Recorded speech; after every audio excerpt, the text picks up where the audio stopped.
দুনিয়াতে যত অদ্ভুত অদ্ভুত প্রশ্ন সব আপনি মুসা আলাইহিস সালামের মাথা থেকে পাবেন। বিভিন্ন বিষয়ে আল্লাহরে প্রশ্ন করতেন। সাইয়েদনা মুসা আলাইহিস সালাম আল্লাহরে বললেন, আল্লাহ আপনি আমার এমন একটা জিকির শিখাইয়া দেন যে জিকিরটার শব্দ আপনি আর আমি ছাড়া কেউ জানবে না।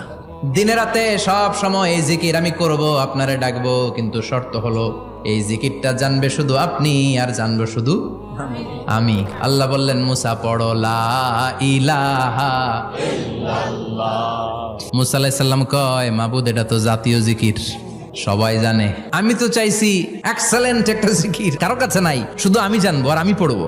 আল্লাহ বললেন, মুসা এই লা ইলাহাকে যদি এক পাল্লায় রেখে দাও, তাম বিশ্ব, 7 আকাশ 7 জমিনটারে তুলে যদি তুমি আরেক পাল্লায় রেখে দাও, লা রাজাহাত কাফাতু লা ইলাহা ইল্লাল্লাহ, মুহূর্তের মধ্যে লা ইলাহার পাল্লা ভারী হয়ে যাবে। ও মুসা, তুমি যতই এক্সক্লুসিভ জিকির চাও, লা ইলাহার চেয়ে দামি জিকির আমার কাছে নাই।